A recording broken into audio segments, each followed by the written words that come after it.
Like Miriam Margolis at one of her more naughty moments, I feel I'm sort of warming to my subject, so I can't let Farage alone immediately. This self proclaimed man of the people who's finally got everything he wanted, a seat in Parliament. And now he's got it, he's spending more time on a bar stool in Florida than a bench in Westminster, at a time when his own party is in the throes of a crisis of his own design. Farage has skipped town to rub shoulders with wealthy Republican donors at a £25,000 a seat soiree. This is not political leadership. This is political cosplay. He's Trump's poodle, tail wagging, tongue out, dragging his arse along the pavement for a belly rub at Mar-a-Lago. Let's be clear. The chaos within Reform UK is not some unfortunate coincidence. It's not the result of Labour smears or media plots. It's a direct consequence of Farage's autocratic leadership. When Rupert, Rob, Arthur Loki, one of Reform's few MPs and a former MEP, dared to suggest that perhaps the Messiah might consider delegating a tad more authority, he was expelled. Not after an inquiry, not following due process, but because he leaked WhatsApp messages, as he now shows, that Farage was personally disgusted that such a criticism had emerged just before elections. So in true strongman fashion, he ignored the senior barrister, ignored fairness and pulled the trigger, the damage and open wound at the heart of a party claiming to be Britain's clean political alternative. Reform UK claimed Loki was removed because of allegations of abusive behaviour, serious allegations which Loki denies. But the WhatsApp messages make it plain the timing had nothing to do with an investigation. The investigation hadn't even finished, had barely started. Farage told his confidant because he is damaging the party just before elections. Disgusting. When pressed, was this really about the bullying claims? Farage dodged, hedged and circled back to how awful the Mail interview was. A man expelled for damaging the leader's ego, not the party's integrity. In this, Farage has revealed his true political method: loyalty above truth, ego above process, vengeance above reason.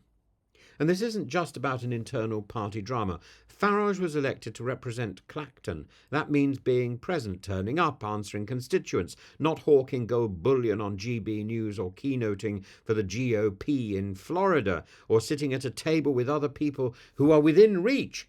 And yet he won't do within reach MP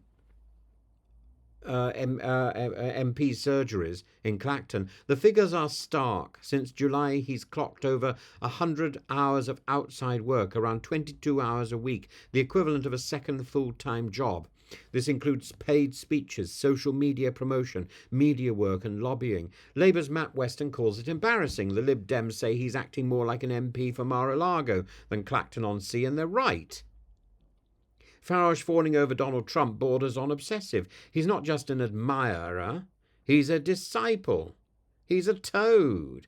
His speech in Florida this week, a giddy ode to Trump's decisive win and the return of freedom. But back home, his own party is imploding. His own MPs are resigning. His chair is under fire.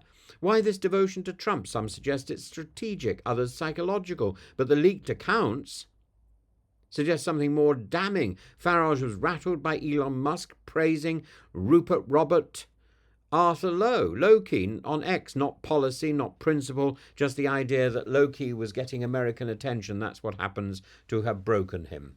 This is not leadership. This is a schoolboy popularity contest, and Farage is the insecure kid wondering why the cool kids aren't talking to him. Reform UK now stands exposed, not as a party but a brand. Nigel Farage, TM. Nigel Farage, limited and very limited. I'm not shallow. It's the boat that's big, in a trench coat of populism, running around St. Trinian's, offering all manner of goodies on the side. Policies are thin, decision-making opaque, morality limited. And anyone who suggests governance might involve more than one man's opinion is swiftly cut down. This is not a movement. This is a one-man show. The Shallow Show. Rupert Robert Arthur Lowe, not a man known for left-wing sympathies, now says Nigel Farage must never become Prime Minister. And that should give us pause, because if a man who once stood shoulder to shoulder with Farage, the man who's not shallow, now likens him to a vengeful autocrat, the rest of us ought to pay attention. So here we are. Farage, the anti-establishment warrior, has now become what he always claimed to despise, a careerist, a backroom schemer, an ego-driven disruptor more interested in American dollars than British duties. He is no longer a man of the people, he's a man of the circuit.